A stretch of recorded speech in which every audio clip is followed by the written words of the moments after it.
My precious child, something has been decided in the courts of heaven regarding the battles you are facing. A decree has been issued concerning your strength, the impossible problems that have been crushing your spirit, the obstacles that have been blocking your path, the enemies that have been attacking your peace. They have been brought before my throne, and I have made a ruling. I am releasing into your life right now the supernatural power you need to overcome every single challenge. This is not about your ability anymore. This is about my ability working through you. This is about my strength being perfected in your weakness. This is about you finally understanding that you were never meant to fight these battles alone. I see you. I see the exhaustion in your eyes. I see the weight on your shoulders. I see the fear that grips your heart when you wake up in the middle of the night. I see the tears you cry when no one else is watching. I see the battle you are fighting to keep going when everything inside you wants to give up. I see the pain you hide behind your smile. I see the courage it takes for you to get out of bed each morning and face another day. I see it all, and I want you to know that I am not disappointed in you. I am not frustrated with you. I am not angry that you are struggling. I am moved with compassion for you. I am filled with love for you. I am ready to step into the middle of your battle and fight for you. You have been trying to be strong for everyone else. You have been holding yourself together because you think that is what is expected of you. You have been carrying burdens that were never meant for you to carry. You have been fighting battles in your own strength when I have been standing here all along, ready to give you my strength. But you thought you had to prove yourself. You thought you had to earn my help. You thought you had to deserve my intervention. And so you kept struggling. You kept fighting. You kept carrying. Until you reached the end of yourself. Until you had nothing left. Until you were completely empty. And that is exactly where I wanted you. Not because I enjoy watching you suffer. Not because I like seeing you weak. But because as long as you were relying on your own strength, you did not need mine. As long as you thought you could handle it on your own, you did not reach for me. As long as you believed you were strong enough, you did not discover how strong I am. But now that you have come to the end of yourself, now that you have realized you cannot do this on your own, now that you are finally ready to admit that you need me, now I can show you what I have been wanting to show you all along. I can show you my power. I can show you my faithfulness. I can show you my love. I can show you that with me, all things are possible. The problems you are facing are real. I'm not going to minimize them or pretend they are not significant. I know exactly what you are up against. I know the size of the mountain. I know the depth of the valley. I know the strength of the enemy. I know the impossibility of the situation. I know all of it. But I also know something you do not know yet. I know how this is going to end. I know the victory that is coming. I know the breakthrough that is on the horizon. I know the testimony you are going to have when this is over. I know the strength that is being built in you through this struggle. I know the character that is being developed. I know the faith that is being refined. I know the intimacy with me that is being deepened. And I know that every single bit of this pain, every tear you have cried, every sleepless night you have endured, every moment of desperation you have felt, is going to be redeemed and used for my glory and your good. I need you to hear something very clearly. You are not going through this because I have abandoned you. You are not in this battle because I do not care. You are not facing this struggle because I am angry with you or punishing you or teaching you a lesson through suffering. You are going through this because you live in a broken world where the enemy attacks and storms come and challenges arise. But the difference between you and those who do not know me is that you do not go through these things alone. You have me. You have my presence. You have my power. You have my promise that I will never leave you or forsake you. You have my guarantee that I am working all things together for your good. You have my word that I will bring you through this victoriously. Right now, I want you to do something. I want you to stop trying to figure out how you are going to make it through this. Stop trying to come up with a plan. Stop trying to solve the problem in your own wisdom. Stop trying to find the strength in your own resources. Just stop. And instead, I want you to come to me. Come to me with all of your weakness. Come to me with all of your fear. Come to me with all of your confusion. Come to me with all of your pain. Come to me with all of your desperation. Come to me exactly as you are in this moment. Do not clean yourself up first. Do not try to get your emotions under control. Do not wait until you feel more spiritual or more together. Just come, right now, just as you are. And when you come, I want you to do something that may feel very vulnerable. I want you to tell me the truth. Tell me how you really feel. Tell me that you are exhausted. Tell me that you are afraid. Tell me that you do not think you can keep going. Tell me that you feel like you are drowning. Tell me that you do not understand why this is happening. Tell me that you are angry or confused or hurt or disappointed. Tell me everything. Hold nothing back, because I already know it all anyway.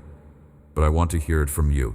I want you to experience the freedom that comes when you stop pretending and start being real with me. Do you know what happens when you come to me with your honest brokenness? Do you know what happens when you finally stop trying to be strong and admit that you are weak?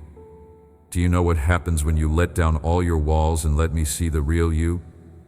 My power is released. My strength flows into your weakness. My peace floods your chaos. My joy replaces your sorrow. My hope displaces your despair. My love overwhelms your pain. Not because you earned it, not because you deserved it, not because you did everything right, but simply because you came to me and you were honest with me and you allowed me to be your God. I am not like the people in your life who have let you down when you showed them your weakness. I am not like the ones who rejected you when you were struggling. I am not like the ones who walked away when you needed them most. I am God. I am faithful. I am unchanging. I am completely trustworthy. And I specialize in taking broken people and making them whole. I specialize in taking weak people and making them strong. I specialize in taking defeated people and making them victorious. I specialize in taking impossible situations and turning them into testimonies of my power. But you have to let me. You have to stop trying to do it yourself. You have to stop relying on your own understanding. You have to stop leaning on your own strength. You have to surrender. You have to release control. You have to trust me, and I know that is hard. I know you have been hurt before. I know you have trusted people who betrayed that trust. I know you have opened your heart and been wounded. I know you are afraid of being disappointed again, but I am asking you to take a risk. I am asking you to believe in me. I am asking you to believe that I am who I say I am, and that I will do what I say I will do. Look at my track record. Look at all the times throughout history when I have come through for my people. Look at Abraham, who trusted me to provide a son, even when it was impossible, and I did. Look at Moses, who trusted me to deliver my people from slavery, and I did. Look at Joshua, who trusted me to bring down the walls of Jericho, and I did. Look at David, who trusted me to defeat Goliath, and I did. Look at Daniel, who trusted me in the lion's den, and I did not let a single lion touch him. Look at Shadrach, Meshach, and Abednego, who trusted me in the fiery furnace, and I walked through the fire with them and brought them out without even the smell of smoke on their clothes. I am the same God who did all of those things. I have not changed. I am still performing miracles. I am still delivering my people. I am still making ways where there seems to be no way. I am still turning impossibilities into possibilities. I am still showing up for those who depend on me, and I will show up for you. I will come through for you. I will not let you down. I will not disappoint you. I will not fail you, because that is who I am. I am the faithful one. I am the reliable one. I am the one who keeps his promises. And I have promised to never leave you or forsake you. I have promised to be with you always, even to the end of the age. I have promised to work all things together for your good. I have promised to complete the good work I began in you. And I keep my promises. Now I want to talk to you about something that is very important to me. I want to talk to you about how much I value you, how much I love you, how much you matter to me, because I know that the enemy has been lying to you. I know he has been whispering in your ear that you are worthless, that you do not matter, that nobody cares about you, that you are a failure, that you are too messed up to be loved, that you are beyond help.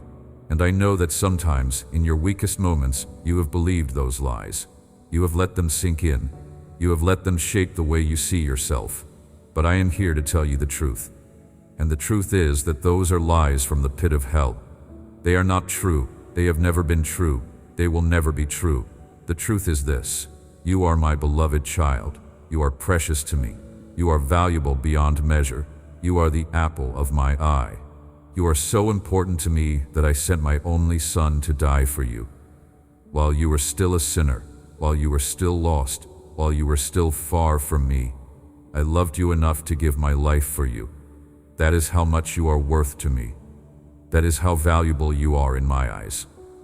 That is how much I treasure you. And that value has nothing to do with your performance. It has nothing to do with your achievements.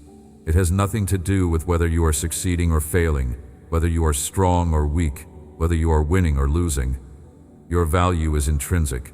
It is built into who you are, because you are created in my image, because you are my child, because I have called you mine, and nothing can change that. Nothing you do or fail to do, nothing you accomplish or fail to accomplish, nothing you gain or lose, nothing in all of creation can diminish your value in my eyes or separate you from my love. I know there are people in your life who have made you feel worthless, people who have criticized you, rejected you, abandoned you, betrayed you, abused you, neglected you. People who should have loved you but did not. People who should have protected you but hurt you. People who should have built you up but tore you down. And those experiences have left deep wounds in your heart. They have shaped the way you see yourself. They have made you believe that you are not worthy of love, that you are not good enough, that something is fundamentally wrong with you. But I am here to heal those wounds. I am here to speak truth over those lies. I am here to show you who you really are. You are not what those people said you are. You are not defined by their rejection or their abuse or their neglect. You are defined by me. You are defined by my love. You are defined by my sacrifice. You are defined by my acceptance. You are defined by my declaration over your life. And I declare that you are loved. You are valued. You are treasured. You are accepted. You are chosen. You are called. You are anointed. You are equipped. You are empowered. You are mine. When I look at you, I do not see your failures. I see my grace covering them. I do not see your mistakes. I see my mercy redeeming them. I do not see your weaknesses. I see opportunities for my strength to be displayed. I do not see your sin. I see my son's righteousness credited to your account. I do not see your brokenness. I see a masterpiece being created. I do not see what you were. I see what you are becoming. I do not see your past. I see your future. And your future is glorious. Your future is full of hope. Your future is filled with blessing. Your future is marked by victory. But the enemy does not want you to know that. The enemy does not want you to understand your value. The enemy does not want you to grasp how much I cherish you.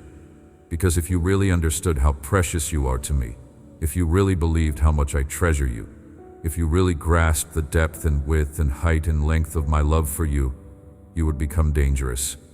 You would become bold. You would become unstoppable. You would walk in authority. You would speak with power. You would pray with confidence. You would live with purpose. And the enemy is terrified of that. So he works overtime to keep you feeling worthless, unloved, rejected, and alone. But I am exposing his lies right now. I am shining my light into the dark places where those lies have taken root. I am speaking my truth over your life. I am declaring my love over you. I am proclaiming your value. I am announcing your worth. And I am calling you to believe it. Not because you feel it. Not because your circumstances reflect it. Not because other people affirm it. But simply because I have declared it. And my word is truth. My word is life. My word has creative power. What I speak into existence comes into being. And I am speaking over you right now that you are loved, you are valued, you are precious, you are mine. Receive that. Let it sink deep into your spirit. Let it penetrate the walls you have built around your heart. Let it heal the wounds that have been festering for years. Let it replace the lies you have believed about yourself. Let it transform the way you see yourself. Because when you truly understand how much I love you, when you really grasp how valuable you are to me, everything changes.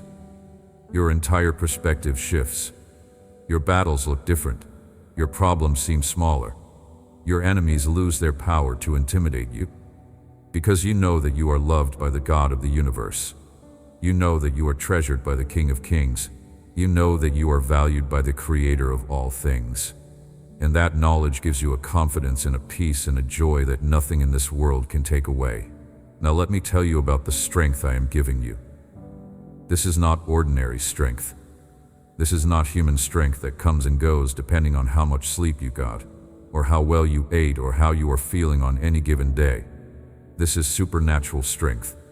This is divine strength. This is the same strength that created the universe, the same strength that parted the Red Sea, the same strength that brought down the walls of Jericho, the same strength that enabled David to defeat Goliath, the same strength that raised Jesus from the dead. That strength is available to you. That strength is being poured into you right now. That strength is yours to draw on whenever you need it. This strength will enable you to do things you never thought you could do. It will empower you to face situations you never thought you could face. It will sustain you through trials you never thought you could endure. It will lift you up when you are knocked down. It will hold you together when you feel like you are falling apart. It will carry you through when you do not have the ability to take another step. Because this strength is not dependent on you. It is dependent on me. And I never run out. I never get tired. I never grow weary. I never give up. My strength is inexhaustible. My power is unlimited. My resources are infinite. And all of it is available to you as my child. But here is the key. You access this strength through weakness, not through striving. You tap into this power through surrender, not through self-effort. You receive this ability through dependence, not through independence.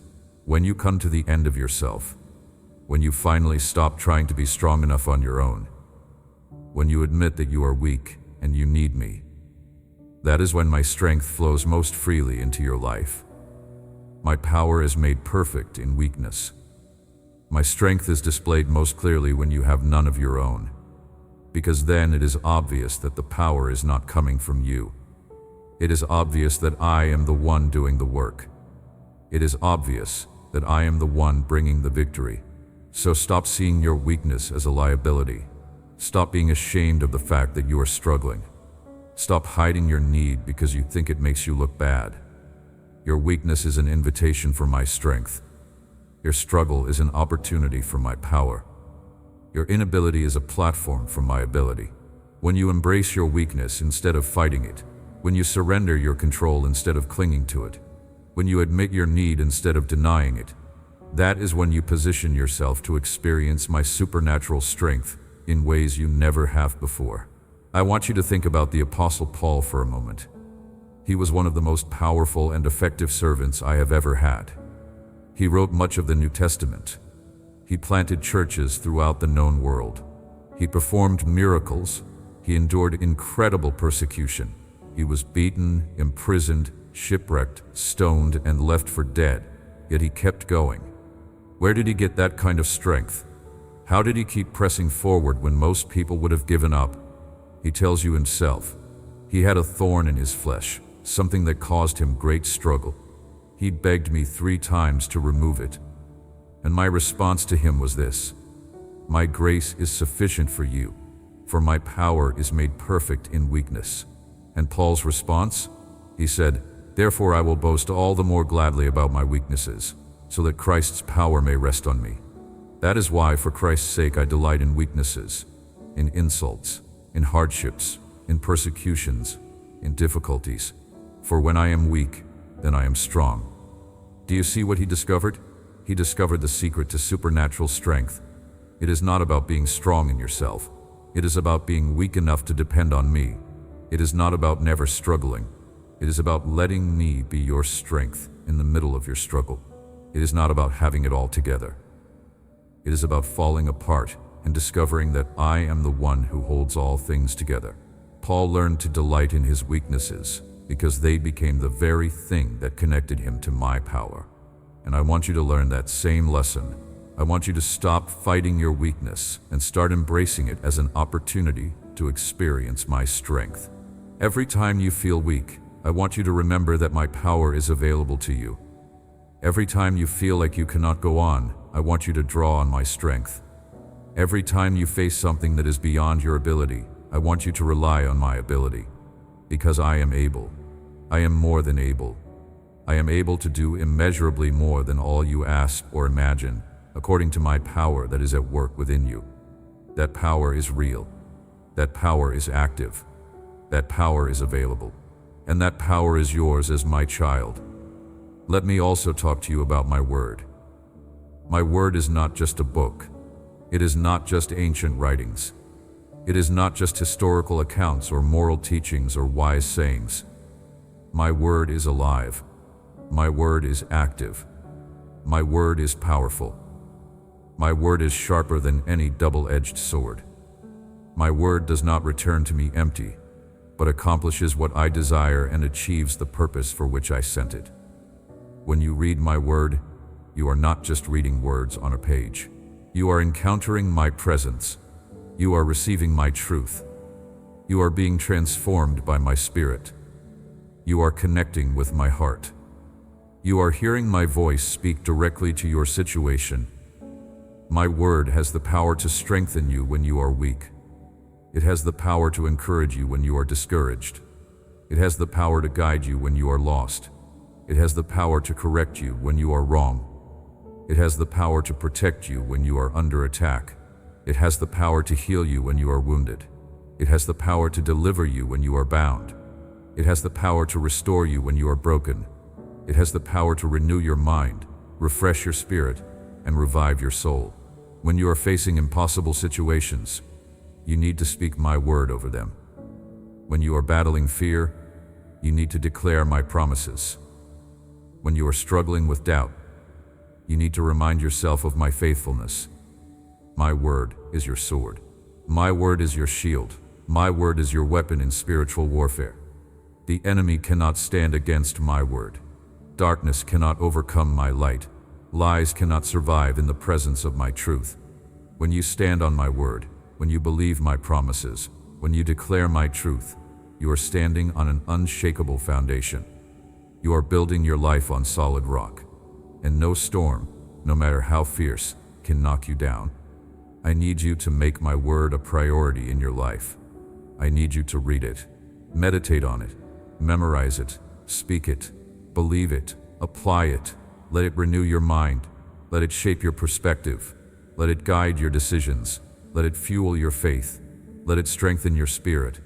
Do not just read my word casually. Devour it.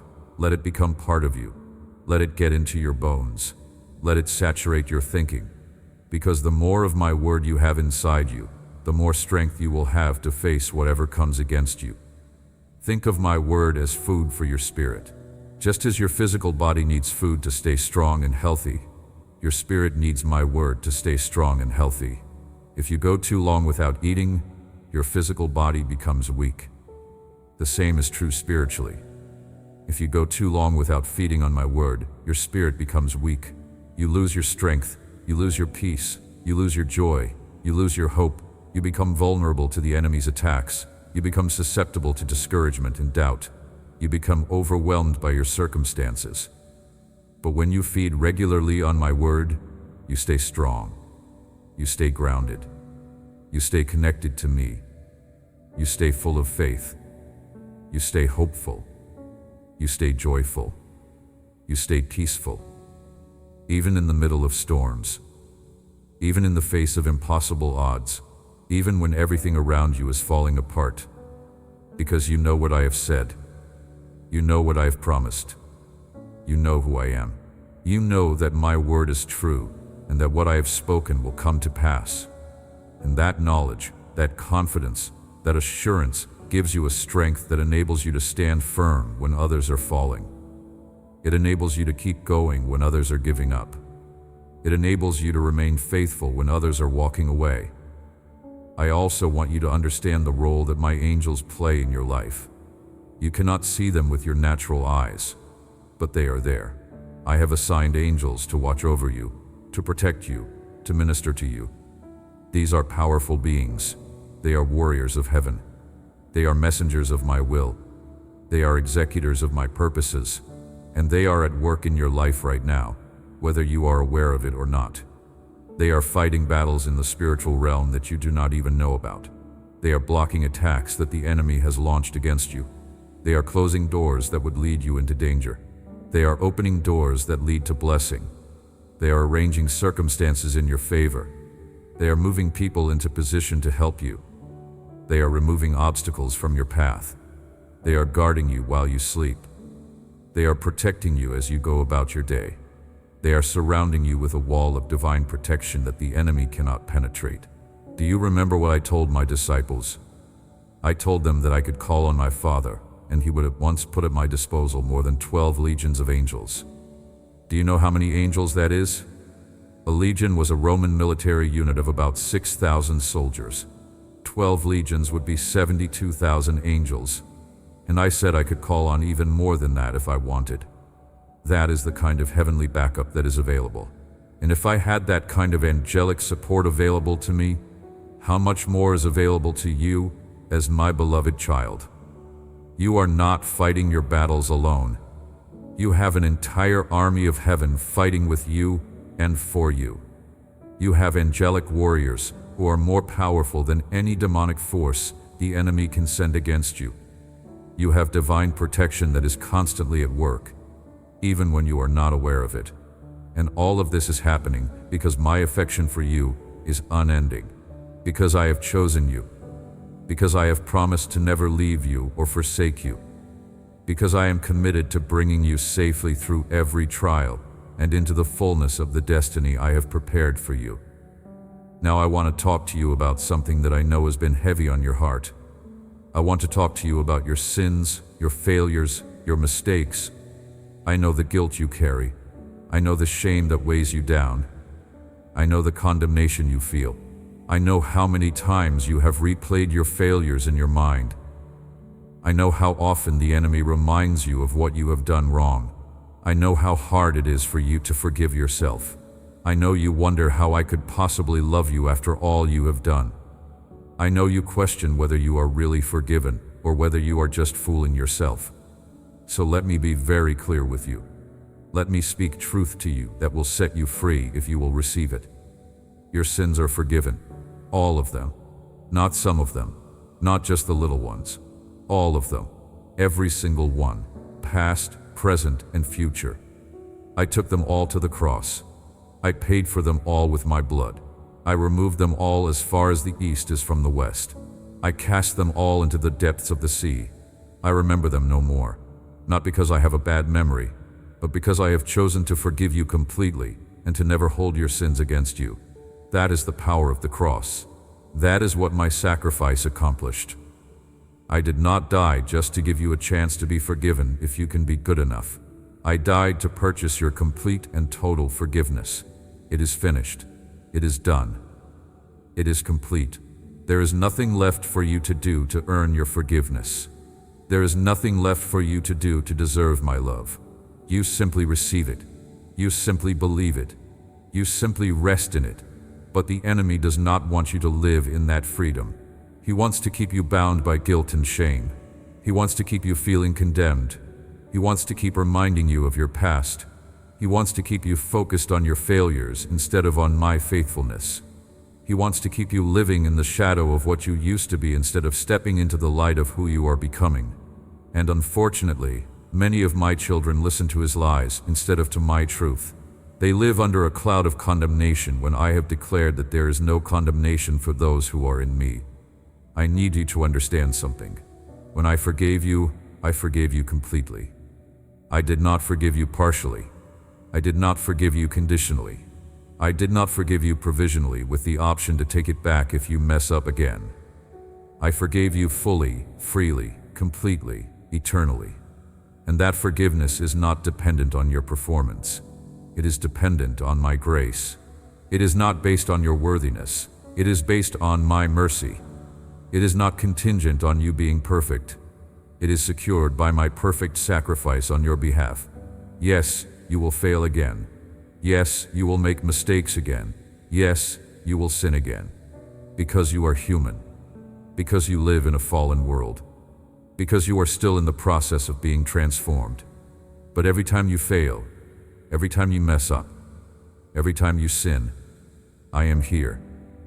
I am not waiting to condemn you. I am waiting to restore you. I am not looking to punish you. I am looking to cleanse you. I am not ready to reject you. I am ready to receive you. All you have to do is come to me, confess your sin, receive my forgiveness, and move forward. Do not let the enemy trap you in a cycle of guilt and shame. Do not let him convince you that you are too far gone, that you have messed up too many times, that I am tired of forgiving you.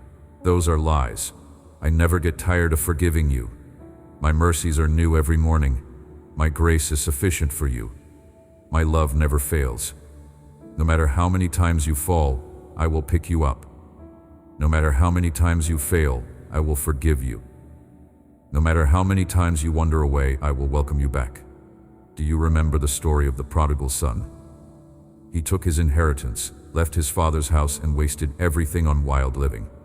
He ended up in a pigsty, starving and desperate. And when he finally came to his senses, he decided to go back to his father. But he did not expect to be welcomed back as a son. He hoped maybe his father would let him be a servant. He prepared a speech about how he had sinned and was no longer worthy to be called a son. But do you remember what happened when he came home? His father saw him while he was still a long way off. His father ran to him. His father threw his arms around him and kissed him. His father did not even let him finish his speech. He immediately called for the best robe, a ring, and sandals. He threw a party to celebrate his son's return. That is how I respond when you come back to me after you have failed. I do not wait for you to grovel. I do not make you prove yourself. I do not make you earn your way back into my good graces. I run to you. I embrace you. I celebrate your return. I restore you fully. I treat you as my beloved child, not as a servant who has to work their way back into favor. Because that is who you are. You are my child. And nothing you do can change that. Nothing you do can make me stop loving you. Nothing you do can disqualify you from being mine. So come to me. Come to me with your sins. Come to me with your failures. Come to me with your shame. Come to me with your guilt. Do not hide from me. Do not avoid me. Do not stay away because you think I am angry with you or disappointed in you or done with you. I am none of those things. I am waiting for you with open arms. I am ready to forgive you. I am ready to cleanse you.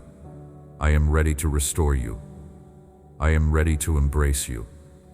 All you have to do is come. And when you come, I want you to experience something. I want you to experience the freedom of being completely and fully forgiven. I want you to feel the weight of guilt lift off your shoulders.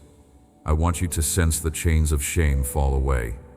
I want you to know deep in your spirit that you are clean. You are pure.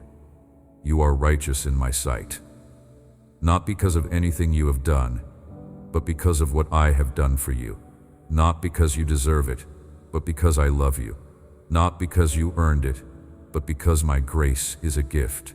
Receive that gift. Stop trying to earn what has already been given to you. Stop trying to deserve what is freely offered. Stop trying to be good enough to merit my love when my love is not based on your goodness. It is based on mine. I hold you dear because I am love. I forgive you because I am merciful. I accept you because I am gracious. It has nothing to do with you and everything to do with me.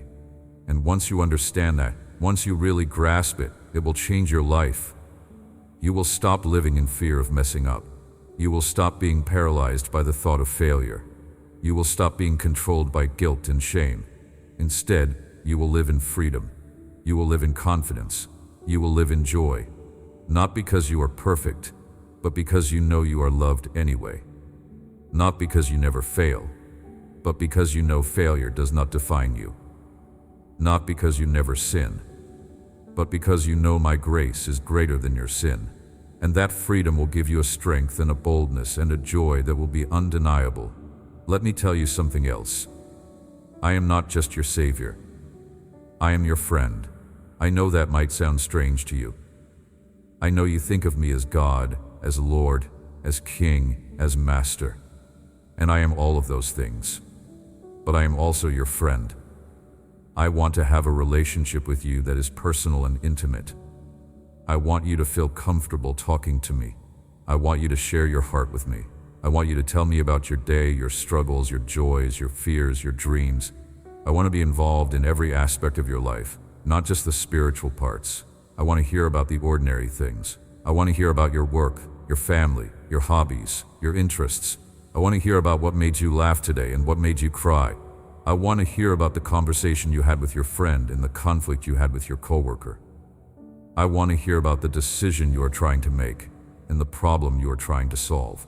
I want to hear it all because I care about all of it. Because I care about you. Because nothing in your life is too small or insignificant for me. Too many of my children only come to me when they have a big problem or a major crisis. They only pray when they need something. They only seek me when they are desperate. But I want more than that.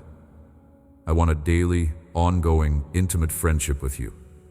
I want to be the first person you talk to in the morning and the last person you talk to at night. I want to be the one you turn to with your questions, your concerns, your joys, your sorrows. I want to be your constant companion, your trusted confidant, your best friend. And here's what I want you to know about our friendship. It is not one-sided. It is not just about you coming to me. It is also about me coming to you. I want to speak to you. I want to guide you. I want to encourage you. I want to comfort you. I want to challenge you. I want to teach you. I want to reveal myself to you. I want to show you things you do not yet know. I want to give you insights you have not yet discovered. I want to open your eyes to see things from my perspective. I want to help you understand my ways. I want to make myself known to you in deeper and deeper ways as we walk through life together. But that requires time. It requires attention. It requires intentionality. You cannot have a deep friendship with someone you only talk to once a week for a few minutes. You cannot have intimacy with someone you only run to when you are in trouble. You have to invest in the relationship. You have to make it a priority. You have to spend time together. You have to communicate regularly. You have to be present and engaged, not distracted and hurried. I am not asking you to become a monk or a hermit. I am not asking you to pray 24 hours a day. I am not asking you to give up everything else in your life. But I am asking you to make me a priority. I am asking you to carve out time in your busy schedule to be with me. I am asking you to start your day with me. I am asking you to talk to me throughout the day. I am asking you to end your day with me. I am asking you to make your relationship with me the most important relationship in your life, because everything else flows from that. Everything else is built on that. Everything else depends on that. When your relationship with me is strong, everything else in your life gets stronger. When you are connected to me, you have access to my wisdom for your decisions, my strength for your battles, my peace for your anxiety, my joy for your sorrow, my hope for your despair, my love for your loneliness. You have everything you need because you have me, and I am all you need. But when you are disconnected from me, when you neglect our relationship, when you do not make time for me, you try to live life in your own strength, and that is when you get overwhelmed. That is when you get exhausted. That is when you get discouraged. That is when you get defeated. Not because I have abandoned you, but because you have wandered away from the source of your strength. You have unplugged yourself from the power source, and you are trying to run on empty. I do not want you to live that way. I want you to stay connected to me. I want you to abide in me. I want you to remain in me. I want you to live in me, because when you do, my life flows through you. My strength sustains you. My peace guards you. My joy fills you. My love compels you. And you bear much fruit. You live a life that is productive and purposeful and powerful. Not because you are so amazing, but because I am amazing and I am living in you and working through you. So make me your priority. Make time for me, talk to me, listen to me, read my word, worship me, spend time in my presence, and watch what happens in your life. Watch how your perspective changes. Watch how your strength increases. Watch how your peace deepens. Watch how your joy expands. Watch how your love grows. Watch how your faith strengthens. Because the more time you spend with me, the more you become like me. The more you know me, the more you reflect me. The more you abide in me, the more you bear fruit. I also want to speak to you about your purpose. I want you to know that you are not an accident. You are not a mistake. You are not a random occurrence. You were created intentionally, purposefully, for a specific reason. I formed you in your mother's womb. I knew you before you were born. I planned every day of your life before a single one of them came to be. I gave you specific gifts, talents, abilities, and passions. I placed you in a specific time, place, and context. And I did all of that for a reason. You have a purpose. You have a calling. You have a destiny. You have a role to play in my kingdom that no one else can play. And here is what I want you to understand. Your purpose is not just about what you do. It is about who you are. It is about your character, your heart, your spirit. It is about reflecting my love to the world. It is about being my hands and feet. It is about carrying my presence into the places you go. It is about being light in the darkness. It is about being salt in a bland and tasteless world. It is about showing people what I am like through the way you live your life. Your purpose is not something far off in the future that you have to figure out someday. Your purpose is now. It is today. It is in this moment. It is in the decisions you make, the words you speak, the actions you take, the attitudes you display, the love you show. Every moment of your life is an opportunity to live out your purpose. Every interaction is a chance to reflect my glory. Every challenge is a platform to display my power. Every struggle is a testimony of my faithfulness. So stop waiting for some big dramatic calling that will make your life meaningful. Your life is already meaningful. You are already living out your purpose every time you choose to love instead of hate, forgive instead of hold a grudge, serve instead of demand to be served, give instead of take, trust instead of worry, believe instead of doubt, hope instead of despair. That is your purpose. To be like me, to love like me, to live like me, to show the world what I am like through the way you live your life. And yes, there are specific things I have called you to do. There are specific gifts I have given you. There are specific assignments I have for you, and I will reveal those to you as you walk with me. I will open doors at the right time. I will bring opportunities across your path. I will connect you with the right people. I will give you the resources you need. I will guide you step by step into the fullness of everything I have prepared for you. But it all starts with relationship. It all starts with you knowing me, loving me, trusting me, following me. It all starts with you saying yes to me and then walking in obedience to whatever I ask you to do. So do not worry about figuring out your entire purpose right now. Do not stress about whether you are doing enough or being enough or accomplishing enough. Just focus on today. Focus on this moment. Focus on being faithful in the small things. Focus on loving the people right in front of you. Focus on doing the next right thing. And rely on me to weave all of those small faithful acts into a beautiful tapestry that will one day reveal the full picture of your purpose. Now I want to address something that I know has been troubling you. I want to talk about the battles you are facing, the spiritual warfare that is happening in your life. I want you to understand something very clearly. You have an enemy. His name is Satan, and he hates you. Not because of anything you have done, but because you belong to me. He hates you because you are loved by me. He hates you because you are created in my image. He hates you because you have been redeemed by my blood. He hates you because you have been called to live for my glory. And he will do everything in his power to stop you, to discourage you, to defeat you, to destroy you. But here is what I need you to know. He is a defeated foe. He is a conquered enemy. He has already lost the war. At the cross, I disarmed the powers and authorities. I made a public spectacle of them, triumphing over them. Death could not hold me. The grave could not keep me. I rose victorious. And because I live, you live. Because I conquered, you conquer. Because I overcame, you overcome. The same power that raised me from the dead is at work in you. And that power is greater than any power the enemy can wield against you. The enemy's only weapon is deception. He is the father of lies. He cannot create. He can only distort. He cannot build. He can only destroy. He cannot speak truth. He can only speak lies. And his primary strategy is to get you to believe his lies instead of my truth. He wants you to believe that you are weak, when the truth is that you are strong in me. He wants you to believe that you are defeated, when the truth is that you are victorious in me.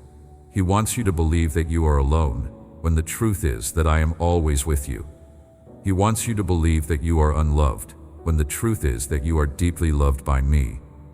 He wants you to believe that you are worthless, when the truth is that you are priceless to me. So the way you fight the enemy is by knowing and believing my truth. The way you resist him is by standing firm in my word. The way you overcome him is by refusing to agree with his lies and instead declaring my promises. When he whispers fear into your mind, you speak my truth, that I have not given you a spirit of fear but of power, love, and a sound mind. When he whispers condemnation into your heart, you speak my truth, that there is no condemnation for those who are in me. When he whispers that you are not good enough, you speak my truth, that my grace is sufficient, and my power is made perfect in weakness.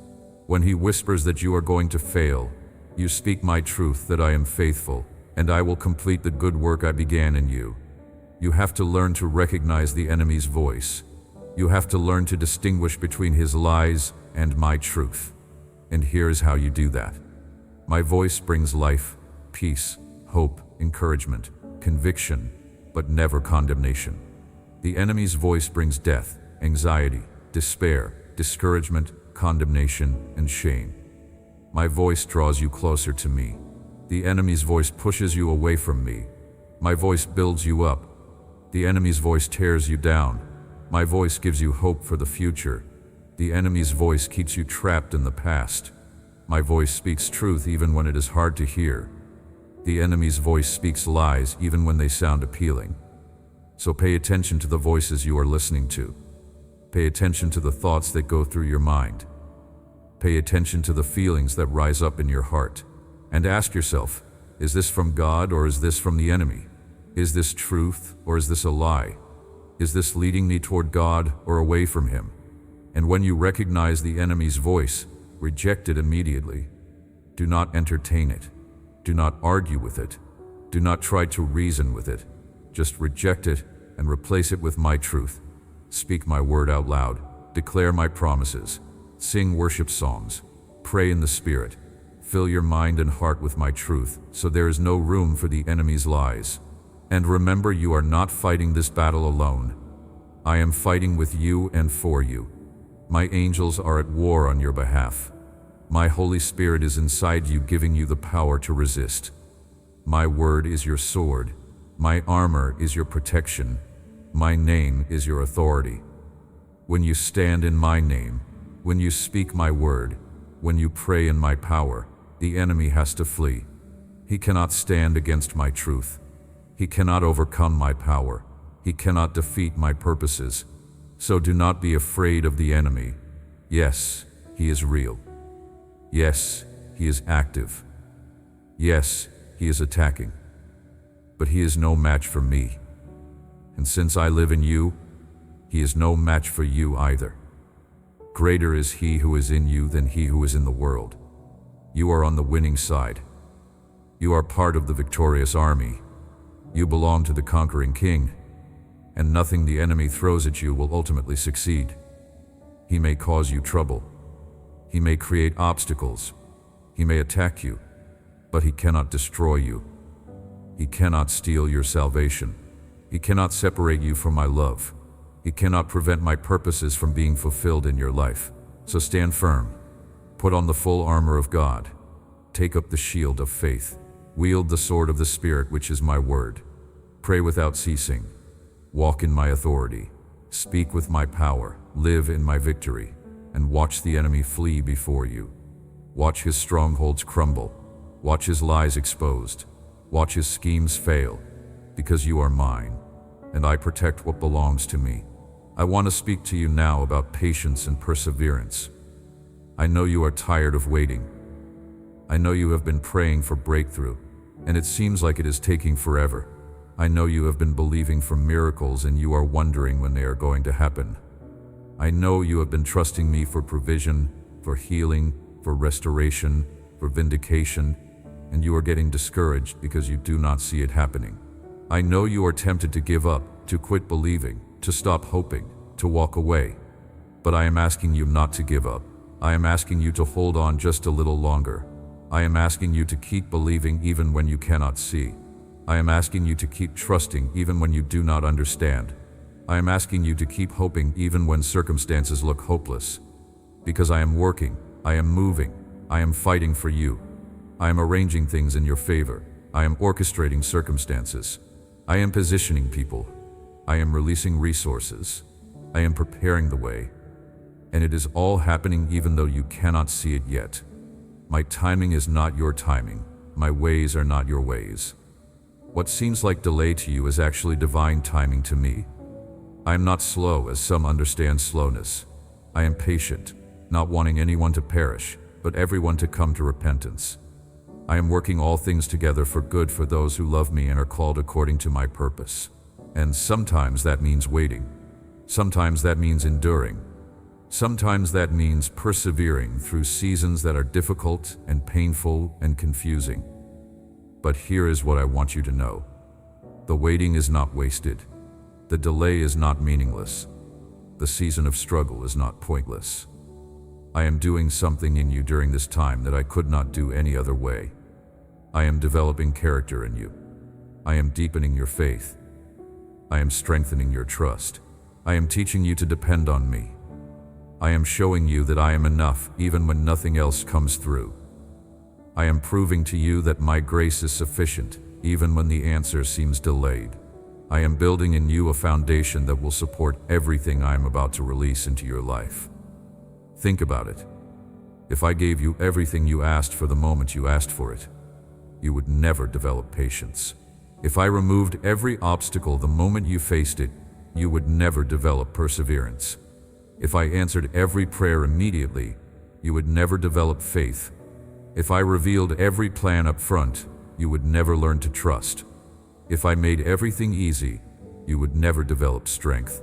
The very things that frustrate you in the waiting are the things that are developing you for your destiny. So do not despise the process. Do not resent the waiting. Do not give up in the middle of your breakthrough, because that is often when people quit. Right before the miracle happens, right before the breakthrough comes, right before the promise is fulfilled. They get tired of waiting. They get discouraged by the delay. They get frustrated by the process. And they walk away just before they were about to receive what they had been praying for. Do not be one of those people. Do not quit now. You have come too far to turn back. You have endured too much to give up. You have believed too long to stop now. Hold on. Keep going. Keep believing. Keep trusting. Keep hoping. Keep pressing forward, because your breakthrough is closer than you think. Your answer is on the way. Your miracle is in motion. And if you do not give up, if you do not quit, if you persevere to the end, you will see it. You will receive it. You will experience it. And it will be worth the wait. Let me tell you about Abraham. I promised him a son. I told him he would be the father of many nations. But he did not have a son yet. And he was old.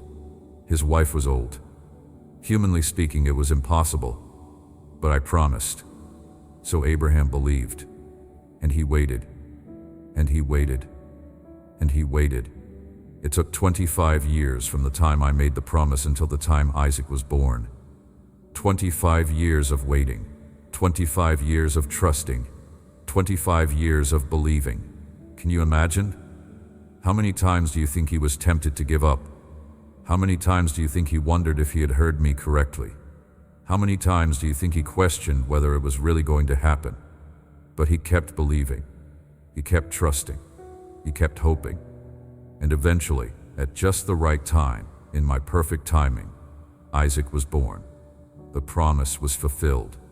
The miracle happened. And Abraham became the father of faith, the example for all who would come after him of what it means to trust God, even when you cannot see how it is going to happen, even when it takes longer than you expected, even when it seems impossible. I am asking you to be like Abraham. I am asking you to believe my promises even when you cannot see how they are going to be fulfilled. I am asking you to trust my timing even when it seems like I am taking too long. I am asking you to hold on to hope even when circumstances seem hopeless. Because I am faithful, I keep my promises. What I have spoken will come to pass. It may not happen in your timing, but it will happen in my timing. And my timing is always perfect. So while you are waiting, do not just sit there passively. Do not just endure the waiting with gritted teeth. Use the waiting. Let me work in you during this time. Let me develop you. Let me prepare you.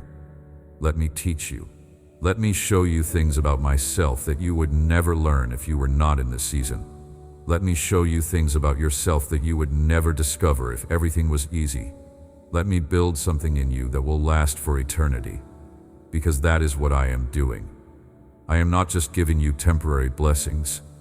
I am building an eternal foundation. I am not just answering your prayers. I am transforming your character. I am not just meeting your needs. I am making you more like Jesus. And that process takes time. It takes patience.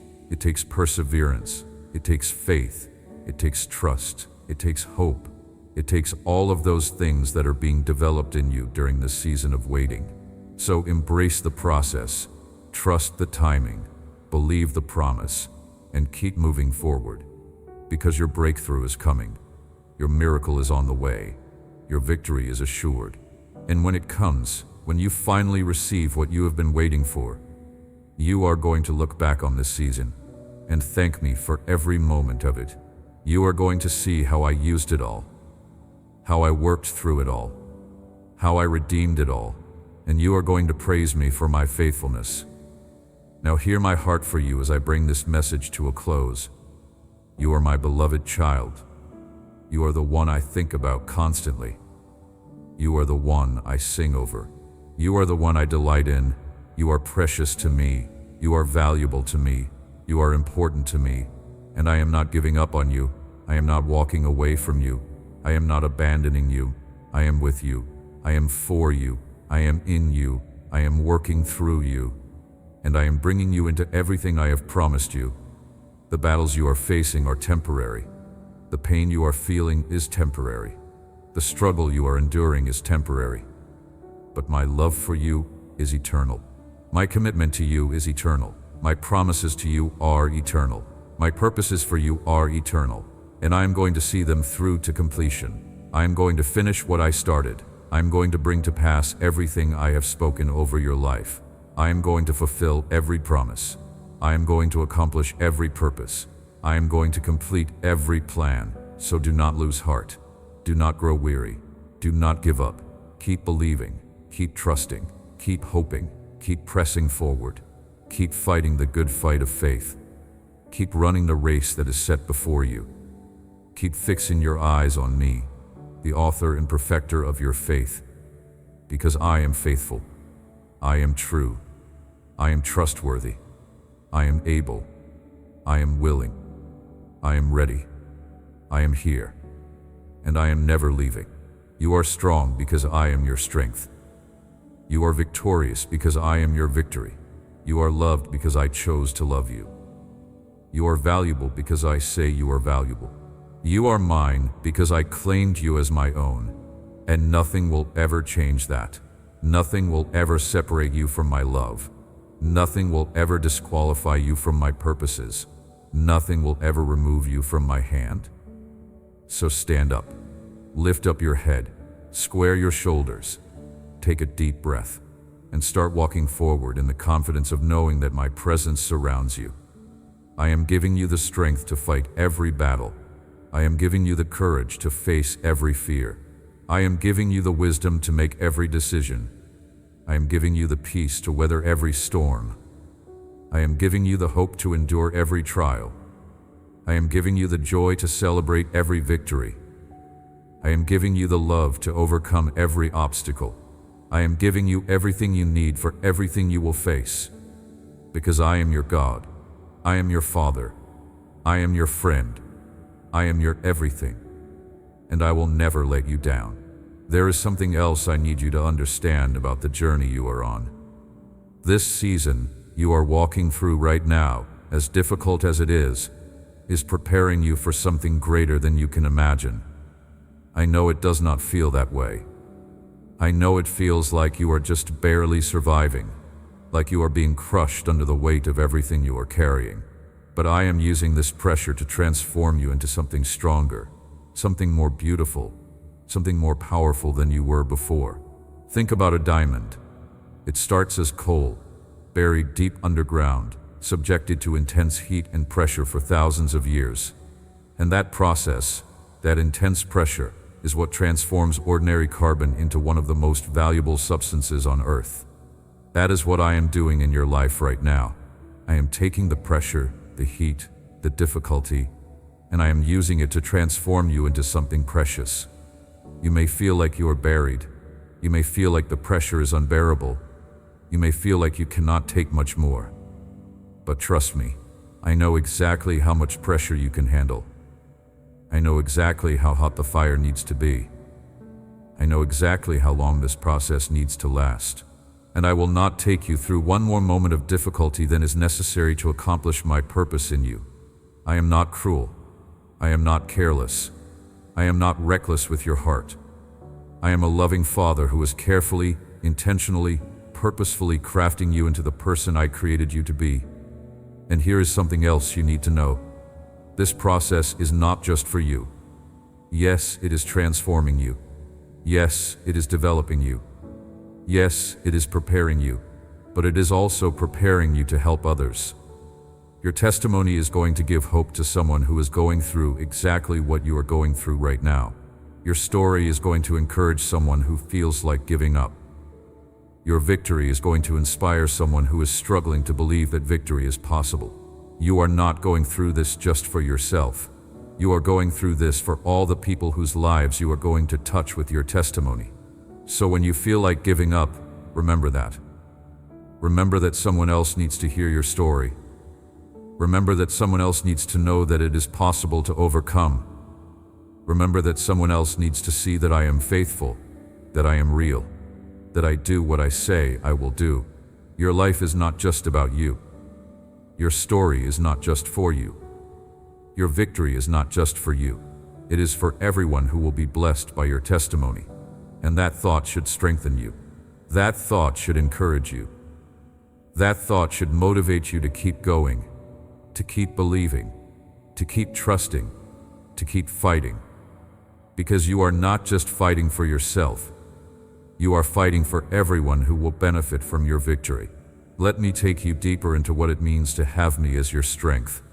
When I say I am your strength, I am not just talking about physical strength, though I will give you that when you need it. I am not just talking about emotional strength, though I will give you that too. I am talking about a strength that goes beyond anything natural. I am talking about a strength that defies explanation. I am talking about the kind of strength that enables you to do what you thought was impossible. Think about the Apostle Paul. He faced more hardship than most people will ever face in a lifetime. He was beaten multiple times. He was stoned and left for dead. He was shipwrecked. He was imprisoned. He was betrayed by friends. He faced opposition everywhere he went. He dealt with physical ailments that he called a thorn in his flesh. By all natural measures, he should have been broken, defeated, destroyed. But he was not. He kept going. He kept preaching. He kept planting churches. He kept writing letters that would become scripture. He kept running his race with endurance. How? Where did he get that kind of strength? From me. He learned the secret that my grace is sufficient, that my strength is made perfect in weakness. He learned to depend on me completely, to draw his strength from me constantly, to depend on me absolutely. And that same strength is available to you. The same power that sustained Paul through all of his trials is at work in you. The same grace that was sufficient for him is sufficient for you. The same God who held him together when everything was falling apart is holding you together right now. You just have to tap into it. You just have to draw from it. You just have to believe that it is there and available and yours to use. And how do you do that? You do it through prayer. You do it through worship. You do it through reading my word. You do it through spending time in my presence. You do it through surrendering to me. You do it through trusting me. Every time you pray, you are plugging into the power source. Every time you worship, you are connecting with my strength. Every time you read my word, you are filling yourself with my truth and my power. Every time you spend time in my presence, you are being renewed and refreshed and strengthened. This is not optional. This is not something you can do when you feel like it or when you have time. This is essential. This is critical. This is the difference between barely surviving and thriving in the middle of your trial. I want to talk to you about prayer in a way that maybe you have not thought about before. Prayer is not just you talking to me. Prayer is communion with me. Prayer is fellowship with me. Prayer is connecting your spirit with mine. Prayer is aligning your will with mine. Prayer is opening yourself up to receive from me. And when you pray, things happen. Not just in the natural realm, but in the spiritual realm. When you pray, angels are dispatched. When you pray, demons flee. When you pray, strongholds are broken. When you pray, doors open. When you pray, mountains move. When you pray, circumstances shift. When you pray, the impossible becomes possible. But you have to pray with faith. You have to pray with expectation. You have to pray with confidence that I hear you and that I will answer you. You cannot pray with doubt and unbelief and expect to see results. You cannot pray half-heartedly and expect breakthrough. You cannot pray without faith and expect miracles. Your prayers must be rooted in faith, anchored in my promises, empowered by my Spirit. When you pray like that, when you pray with real faith, when you pray believing that I am who I say I am, and that I will do what I say I will do, your prayers are powerful and effective. Do you remember the story of Elijah? He was a prophet in a time when Israel had turned away from me and was worshiping false gods. The land had not seen rain for 3.5 years because of their sin. And then Elijah prayed. He prayed earnestly, fervently, with faith. He prayed for rain. And what happened? The sky grew dark with clouds, the wind rose, and a heavy rain came. His prayer changed the weather. His prayer brought rain to a drought-stricken land. His prayer accomplished what seemed impossible. And the Bible tells us that Elijah was a man just like you. He was not superhuman. He was not special in himself. He was just a person who knew how to pray with faith. And that same power is available to you when you pray. Your prayers matter. Your prayers make a difference. Your prayers change things. So do not neglect prayer. Do not treat it as a last resort. Do not wait until you are desperate to pray. Make prayer your first response. Make prayer your constant practice. Make prayer your daily habit. Talk to me throughout the day. Bring me everything. Share your heart with me. Listen for my voice. And watch what I will do in response to your prayers. Now let me speak to you about worship. Worship is one of the most powerful spiritual weapons you have. When you worship me, you are not just singing songs. You are not just going through religious motions. You are engaging in spiritual warfare. You are declaring my greatness. You are proclaiming my goodness. You are affirming my sovereignty. You are reminding yourself and the spiritual realm that I am God and I am in control. And when you do that, when you worship me in spirit and in truth, something shifts in the atmosphere. Darkness is pushed back. Light breaks through. Hope rises. Faith increases. Peace floods in. Joy wells up. Strength is renewed. Do you remember the story of Paul and Silas? They were in prison, beaten and bruised, their feet in stocks. It was midnight. They were in the darkest hour, both literally and figuratively. Most people in that situation would be complaining, despairing, giving up. But what did Paul and Silas do? They prayed and sang hymns to God. They worshiped. They praised. And what happened? An earthquake shook the prison. The foundations were shaken. The doors flew open. The chains fell off. Their worship brought supernatural deliverance. Their praise brought freedom. Their songs brought breakthrough. And the same thing can happen for you. When you worship me in the middle of your trial, when you praise me in the middle of your pain, when you sing to me in the middle of your struggle, things shift. Chains break, doors open, breakthrough comes. Not always immediately, not always in the way you expect, but it comes. Because worship is powerful. Worship is transformative. Worship invites my presence. And where my presence is, there is freedom. Where my presence is, there is power. Where my presence is, there is victory. So make worship a priority in your life. Do not wait until you feel like it. Do not wait until your circumstances change. Worship me right now, in the middle of everything you are facing. Put on worship music. Sing along. Lift your hands. Lift your voice. Lift your heart.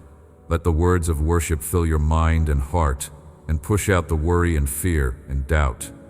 Let the atmosphere of worship shift the environment around you. Let the power of worship strengthen your faith and renew your hope. Because when you worship, you are connecting with me in a profound way, and that connection changes everything. Let me tell you something about hope. Hope is not wishful thinking. Hope is not positive thinking. Hope is not denying reality. Hope is a confident expectation that I am going to do what I have promised to do. Hope is anchored in my character, in my faithfulness, in my word.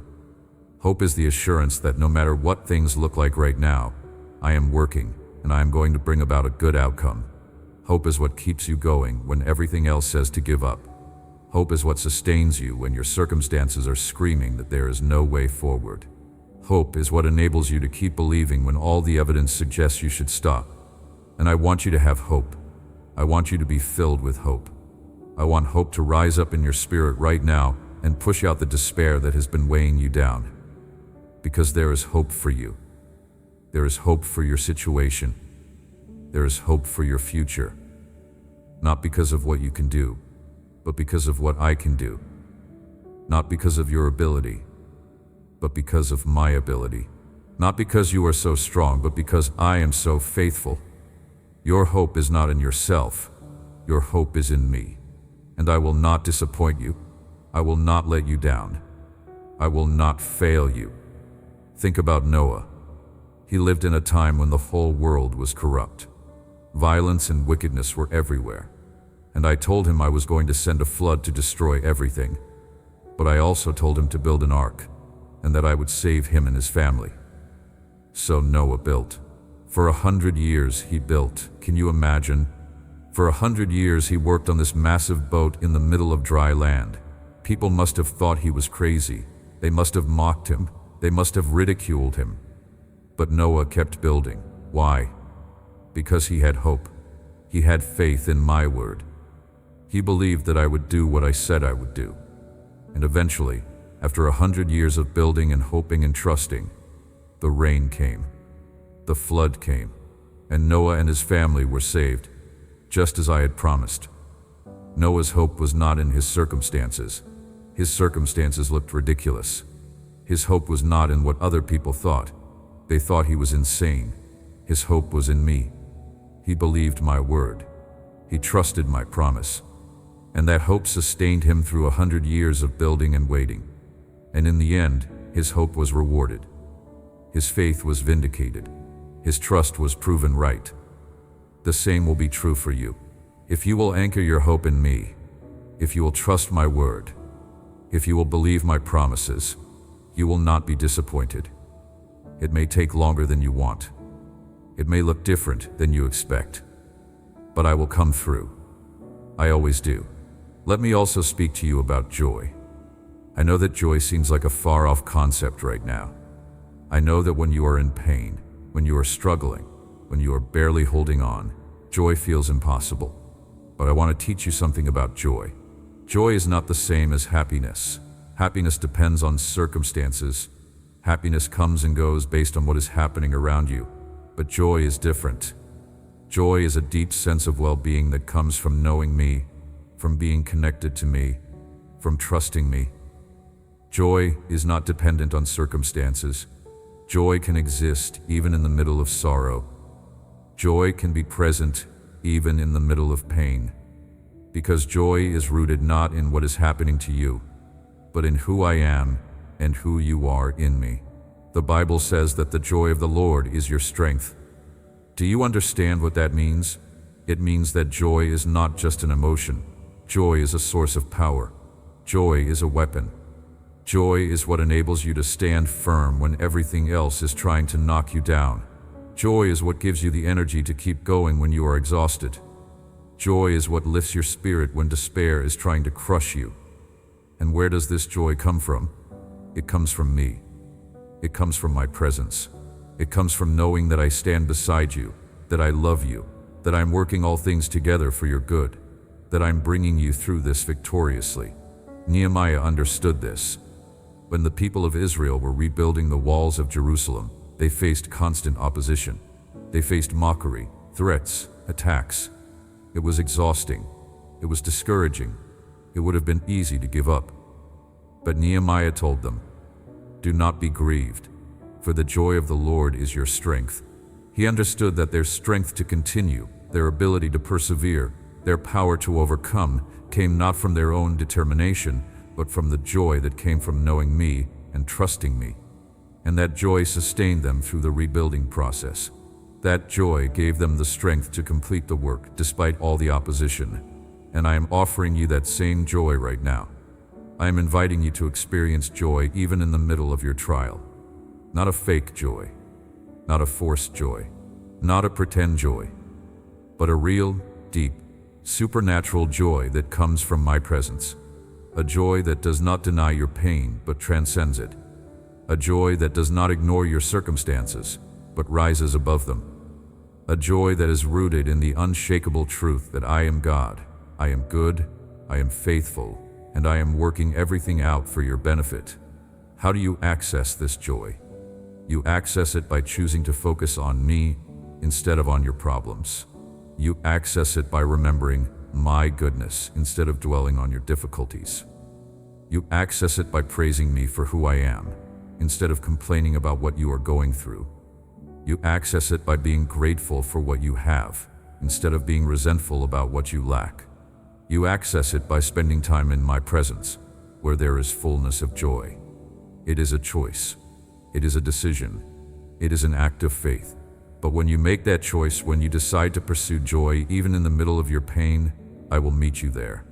I will fill you with a joy that defies logic, that makes no sense given your circumstances, but that is real and powerful and life-giving nonetheless. I want to take you back to something I mentioned earlier about my word. I want to expand on this because it is so important. My word is not just a book of rules or a collection of stories. My word is my voice speaking to you. My word is my heart revealed to you. My word is my mind made known to you. My word is my will expressed to you. When you read my word, you are hearing me speak. When you meditate on my word, you are allowing my thoughts to become your thoughts. When you believe my word, you are aligning yourself with my truth. When you obey my word, you are walking in my ways. And my word is powerful. Hebrews says that my word is living and active, sharper than any double-edged sword. It penetrates, it divides, it discerns, it exposes, it transforms. My word has creative power. I spoke the universe into existence. I said, "Let there be light," and there was light. My word does not come back empty. It accomplishes what I send it to do. It achieves the purpose for which I sent it. And when you speak my word, when you declare my promises, when you proclaim my truth, that same creative power is released. Think about the centurion who came to me asking for healing for his servant. He said something profound. He said, "Just say the word, and my servant will be healed." He understood the power of my word. He understood that I did not need to be physically present. I did not need to touch the servant. I did not need to go to his house. I just needed to speak. My word was enough. My word had power. My word would accomplish the healing. And I marveled at his faith. I said I had not found such great faith even in Israel. And his servant was healed that very moment, just as he had believed. That is the power of my word. And you have access to that same power. You have my word in your hands. You have my promises available to you. You have my truth accessible to you. So use it. Read it. Meditate on it. Memorize it. Speak it. Declare it. Stand on it. Build your life on it. Let it be a lamp to your feet and a light to your path. Let it be food for your soul. Let it be medicine for your spirit. Let it be a weapon in your hand. Let it be an anchor for your soul. Because my word is all of those things and more. And when you make my word a priority in your life, when you saturate yourself with my truth, when you align yourself with my promises, you will be strong. You will be stable. You will be unshakable. No matter what storms come, no matter what trials you face, no matter what attacks the enemy launches, you will stand firm because you are built on the solid foundation of my word. Now I want to address something that I know has been a struggle for you. I want to talk about forgiveness, not my forgiveness of you, which I have already addressed, but your forgiveness of others. I know there are people who have hurt you, people who have wronged you, people who have betrayed you, people who have abused you, people who have rejected you, people who have damaged you. And you are carrying the weight of that hurt. You are holding on to the pain. You are nursing the wounds. And in some cases, you are holding on to unforgiveness. You are holding on to bitterness. You are holding on to resentment. And I need to tell you something. That unforgiveness is hurting you far more than it is hurting the people who wronged you. That bitterness is poisoning your own soul. That resentment is stealing your peace and your joy and your freedom. I am not minimizing what was done to you. I am not saying it was okay.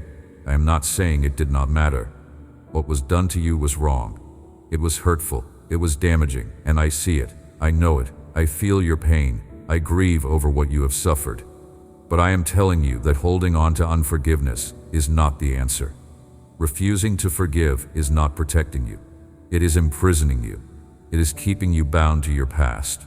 It is giving your offender power over your present and your future. And I want to set you free from that. Forgiveness is not about the other person. Forgiveness is about you. Forgiveness is not saying what they did was okay. Forgiveness is releasing them from your judgment and trusting me to deal with them. Forgiveness is not forgetting what happened. Forgiveness is choosing not to hold it against them anymore. Forgiveness is not reconciling the relationship, though that may happen in some cases. Forgiveness is releasing the debt they owe you and trusting me to make things right. Forgiveness is an act of obedience to me and an act of freedom for yourself. And I know forgiveness is hard. I know it feels impossible. I know you think they do not deserve it. And you are right, they do not deserve it. But neither did you deserve my forgiveness, and I gave it to you anyway. I forgave you while you were still a sinner. I forgave you before you asked. I forgave you before you repented. I forgave you freely, completely, eternally. And I am asking you to extend that same forgiveness to those who have wronged you. Not because they deserve it, but because I have commanded it. Not because it is easy, but because it is necessary for your freedom. Not because you feel like it, but because you choose to obey me. When you forgive, you are not condoning what they did. You are not saying it was okay. You are simply releasing them from your judgment and trusting me to deal with them. You are letting go of your right to revenge and trusting me to bring justice. You are choosing freedom over bitterness. You are choosing peace over resentment. You are choosing to walk in obedience to me rather than being controlled by your hurt. And when you forgive, something happens. The chains fall off. The weight lifts. The prison door opens. You are set free. Not necessarily from the memory, not necessarily from the pain, but from the power that unforgiveness has had over you. You are released to move forward. You are liberated to heal. You are empowered to live in the freedom I purchased for you. So I am asking you right now to forgive, to release, to let go, to lean on me. Name the people who have hurt you, acknowledge the pain they caused, and then choose to forgive them. Say it out loud if you need to. Pray for them if you can, and then release them into my hands. Allow me to deal with them. Rely on me to bring justice. Believe that I will work all things together for your good, and walk forward in the freedom that forgiveness brings. I also want to speak to you about rest. You have been striving so hard. You have been working so diligently. You have been pushing yourself beyond your limits, and you are exhausted. You are depleted. You are running on empty, and I am telling you that you need to rest. Not just physical rest, though you need that too, but spiritual rest, soul rest. The rest that comes from ceasing from your striving and trusting me to do what only I can do. Jesus said, "Come to me, all who are weary and burdened, and I will give you rest. Take my yoke upon you and learn from me, for I am gentle and humble in heart, and you will find rest for your souls. For my yoke is easy and my burden is light." Do you hear what he is saying? He is inviting you to rest. He is offering you rest. Real rest, deep rest, soul rest. The kind of rest that refreshes and renews and restores. But notice what he says. He says to take his yoke upon you. A yoke is a farming tool that connects two animals together so they can pull a load together. Jesus is saying that when you come to him, when you partner with him, when you let him carry the load with you, the burden becomes light. You are not meant to carry your burdens alone. You are meant to be yoked together with Jesus, letting him carry the heavy part, letting him lead the way, letting him set the pace. So many of my children are exhausted because they are trying to do everything in their own strength. They are trying to solve every problem, fix every situation, control every outcome, and they are wearing themselves out. But I am telling you to stop, to cease striving, to rest, to rely on me, to let me carry what you cannot carry, to let me do what only I can do, to partner with me rather than trying to do it all yourself. And when you do that, when you truly rest in me, something amazing happens. You discover that I can do more in a moment than you can do in a lifetime of striving. You discover that my power is released most fully when you stop trying to do it in your own strength. You discover that rest is not laziness. Rest is faith. Rest is trust. Rest is confidence in my ability to do what needs to be done.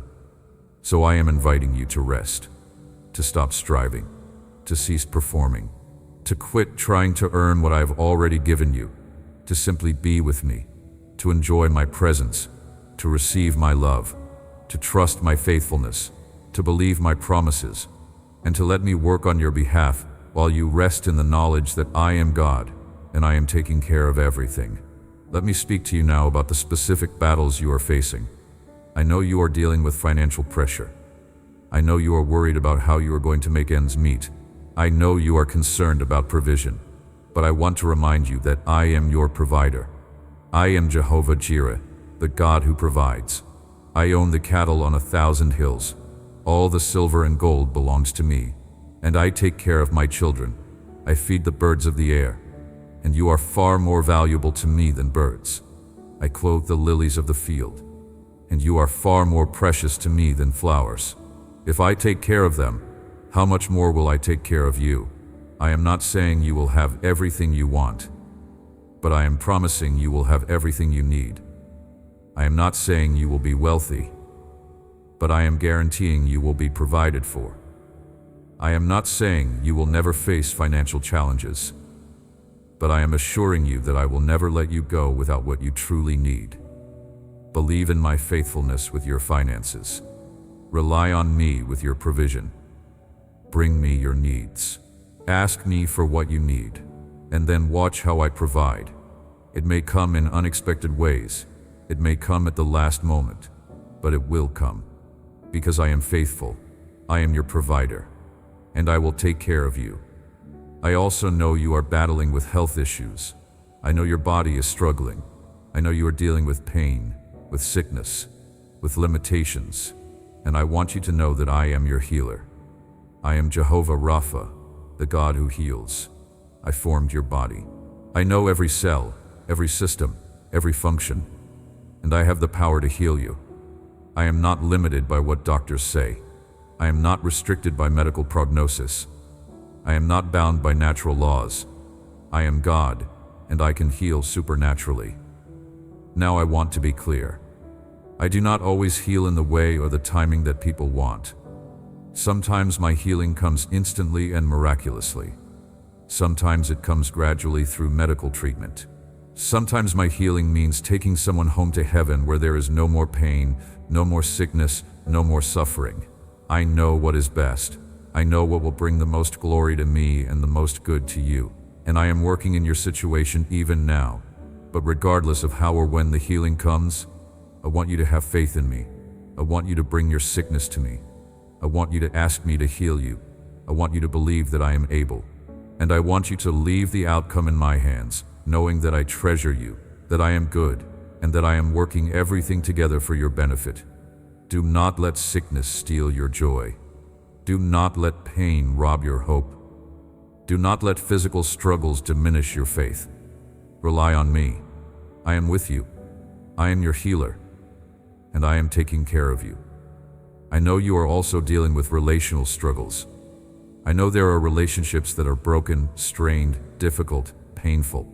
I know you are dealing with conflict, misunderstanding, betrayal, rejection, and relationships matter to me because I created you for relationship. I created you for connection, for community, for love. And when relationships are broken, it hurts. It is painful. It is difficult. I see that. I understand that. I feel that with you. And I want to help you. I want to heal broken relationships where possible. I want to restore what has been damaged. I want to reconcile what has been divided. But I also want you to know that not all relationships can be restored. Sometimes people are not willing. Sometimes the relationship was toxic and needed to end. Sometimes my protection for you means removing certain people from your life. And that is okay. That does not mean you failed. That does not mean you did not try hard enough.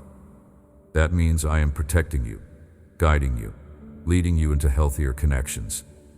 So bring your relational struggles to me. Ask me for wisdom. Ask me for guidance. Ask me whether to pursue restoration or to let go. Ask me how to love people from a distance when necessary. Ask me how to set healthy boundaries. Ask me how to forgive without necessarily reconciling. Ask me how to move forward, and I will guide you. I will give you wisdom. I will show you what to do, because I care about your relationships. I care about your connections. I care about your emotional and relational health. And I am here to help you navigate these difficult situations. Now I want to address fear. I know fear has been a constant companion for you. I know anxiety has been stealing your peace. I know worry has been consuming your thoughts. I know you have been afraid of so many things. Afraid of the future, afraid of failure, afraid of rejection, afraid of loss, afraid of pain, afraid of being hurt again. Fear has been controlling you, limiting you, paralyzing you. And I want to set you free from that fear. The Bible says that perfect love casts out fear. My love for you is perfect. My love for you is complete. My love for you is unconditional. My love for you is eternal. And when you really understand how much I love you, when you really grasp the depth and height and width and length of my love, fear loses its power over you. Because fear is rooted in uncertainty, in not knowing what is going to happen, in feeling out of control. But when you know that my love for you is boundless, when you know that I remain by your side, when you know that I am in control, when you know that I am working everything out for your good, fear has no place to land. I am not saying you will never feel afraid. You are human. You live in a fallen world. Scary things happen. But what I am saying is that you do not have to be controlled by fear. You do not have to let fear make your decisions. You do not have to let fear steal your joy and your peace and your hope. Because I am with you. I am your protector. I am your defender. I am your shield. I am your fortress. I am your strong tower. And when you run to me, when you hide in me, when you trust in me, you are safe. Not safe from all difficulty. Not safe from all pain. But safe in the sense that nothing can happen to you that I do not allow. And everything I allow, I will use for your good. So when fear tries to grip your heart, I want you to do something. I want you to speak truth to that fear. I want you to remind yourself of who I am. I want you to declare my promises over your situation. I want you to say, God is with me. God loves me. God is protecting me. God is working all things together for my good. I do not have to be afraid. I do not have to worry. I do not have to be anxious. Because my God is in control, and He is taking care of me. And when you do that, when you speak truth to your fear, when you remind yourself of my faithfulness, fear will have to bow. Anxiety will have to flee. Worry will have to leave. Because truth is more powerful than fear. My presence is stronger than anxiety. My love is greater than worry. Let me close by speaking to your heart one more time about who you are in me. Because I know the enemy has been attacking your identity. I know he has been lying to you about who you are. I know he has been trying to make you believe that you are worthless, that you are a failure, that you are beyond hope, that you are too broken to be used, that you are disqualified, that you are not enough. But I am here to tell you the truth. And the truth is that you are my beloved child. You are chosen. You are called. You are anointed. You are equipped. You are empowered. You are forgiven. You are redeemed. You are justified. You are sanctified. You are glorified. You are a new creation. You are the righteousness of God in Christ. You are an ambassador for Christ. You are a royal priesthood. You are a holy nation. You are a peculiar treasure. You are the apple of my eye. You are my inheritance. You are my workmanship created for good works. You are more than a conqueror. You are victorious. You are an overcomer. You are strong. You are courageous. You are valuable. You are precious. You are loved. That is who you are, not who you feel like, not who the enemy says you are, not who your past says you are, not who your failures say you are. That is who I say you are. And my opinion is the only one that matters. My declaration over your life is the only one that is true. So stop listening to the lies. Stop agreeing with the enemy. Stop believing the voices that tell you that you are not enough. Start listening to my voice. Start agreeing with my truth. Start believing what I say about you. Because when you do, when you start seeing yourself the way I see you, when you start believing about yourself what I believe about you, everything changes. You walk differently. You talk differently. You think differently. You live differently. You become who I created you to be. You step into your identity. You embrace your calling. You walk in your authority. You live in your victory. So lift up your head. You are a child of the Most High God. You are royalty. You are nobility. You are significant. You are important. You matter. Your life has meaning. Your story has purpose. Your pain has a reason. Your struggle has value.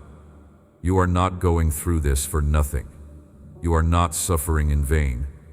You are not being crushed without cause. I am using all of it. I am working through all of it. I am redeeming all of it.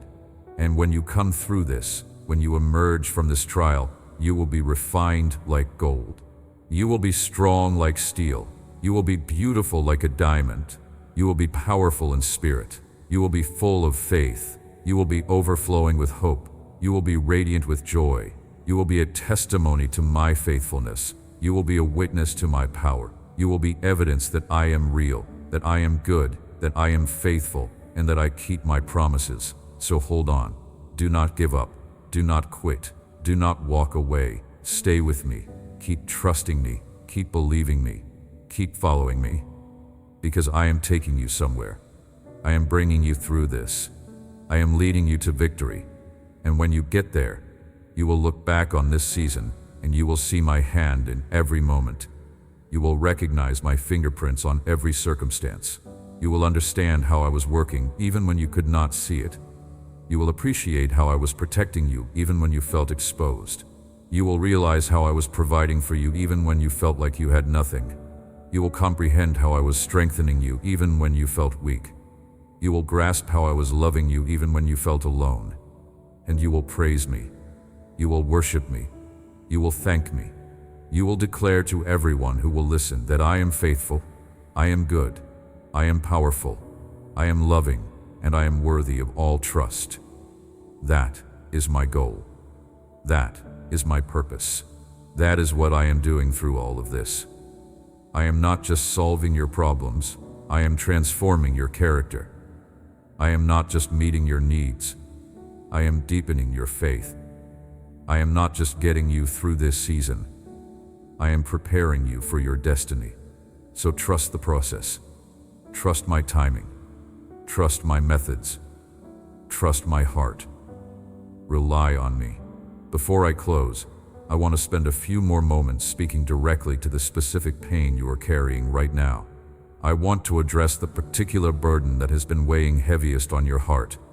I know what it is. I see it. I feel it with you. And I want you to know that this burden is not yours to carry alone. I never intended for you to bear it by yourself. I have been here all along, ready to take it from you, waiting for you to finally release it into my hands. You have been so strong for so long. You have held it together when everything inside you wanted to fall apart. You have kept going when you wanted to quit. You have smiled when you wanted to cry. You have encouraged others when you needed encouragement yourself. And I have seen it all. I have seen every brave face you have put on. I have seen every tear you have held back. I have seen every moment when you felt like you could not take one more step, but you took it anyway. And I am so proud of you. I am so moved by your courage. I am so impressed by your perseverance. But I also know that you are tired. I know that the strength you have been relying on is running out. I know that you cannot keep going like this much longer. I know that you are at a breaking point. And I am here to tell you that it is okay. It is okay to break. It is okay to let go. It is okay to admit that you cannot do this anymore. Because that is when I can finally do what I have been wanting to do all along. I can carry you. I can sustain you. I can be your strength when you have none left. Think about the shepherd carrying the lamb. When a lamb wanders away from the flock and gets lost, the shepherd goes after it. And when he finds it, he does not scold it for wandering. He does not punish it for getting lost.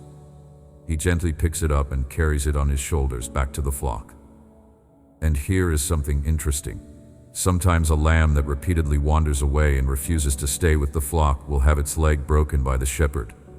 That sounds harsh, but it is actually an act of love. The shepherd breaks the leg and then carries the lamb close to his heart while it heals. And during that time of being carried, the lamb bonds with the shepherd. It learns his voice. It learns to trust him. It learns to depend on him. And when the leg heals, that lamb never wanders away again. It stays close to the shepherd because it has learned through its brokenness that the safest place to be is close to the one who loves it. Maybe that is what has happened to you. Maybe you have been broken not as punishment, but as protection. Maybe I have allowed you to come to the end of yourself so that you would finally stop wandering. Stop trying to do life on your own. Stop relying on your own strength and wisdom. Maybe this breaking is actually my mercy, bringing you to a place where you finally learn to stay close to me, to listen for my voice, to depend on me completely. And if that is the case, then even though this breaking is painful, it is purposeful. It is transforming you from a lamb that wanders into a lamb that stays close, from a child who tries to be independent into a child who understands the beauty of dependence on a loving father. I want to talk to you about my presence one more time, because I need you to understand something crucial. My presence is not just a nice idea or a comforting thought. My presence is real. My presence is tangible. My presence is powerful. And my presence changes everything. When Moses asked me who he should say sent him to deliver Israel from Egypt, I said, "Tell them I am sent you." I did not say I was or I will be.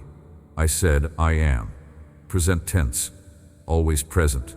Always here. Always now. I am the God of the present moment. And I am present with you right now.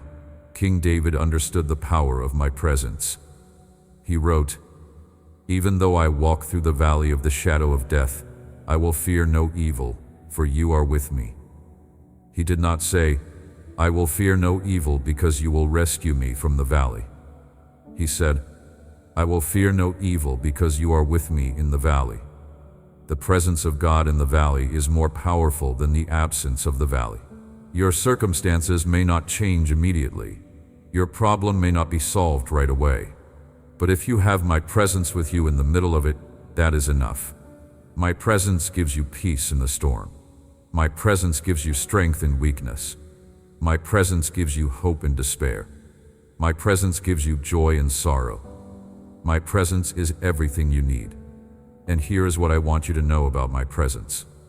It is not dependent on your performance. It is not something you have to earn. It is not something that is given based on how spiritual you are, or how much you pray, or how well you obey. My presence is a gift. It is freely given to all who belong to me. And once you belong to me, my presence never leaves you. My presence never leaves you always. In your best moments and your worst moments. On your mountaintops and in your valleys. When you are strong and when you are weak. When you are faithful and when you fail. My presence is constant. My presence is unwavering. My presence is guaranteed. But here is the key. Even though my presence is always with you, you do not always experience my presence. And there is a difference. My presence is an objective reality. I am with you whether you feel me or not. But experiencing my presence is subjective. It depends on your awareness, your attention, your focus. When you are distracted by worry and consumed by anxiety and overwhelmed by your circumstances, you may not sense my presence even though I am right there with you. But when you quiet your mind, when you turn your attention to me, when you focus on me instead of on your problems, that is when you begin to experience my presence in powerful ways. That is when you feel my peace. That is when you sense my love. That is when you know beyond any doubt that I am real and I walk with you and I am going to bring you through this. So I'm inviting you right now to stop, to be still, to quiet the noise in your mind, to turn your attention away from everything that has been consuming you and to focus on me. I am here, right now, right here with you. Close your eyes if you need to. Take a deep breath and just be aware of my presence. Feel my love surrounding you. Feel my peace washing over you.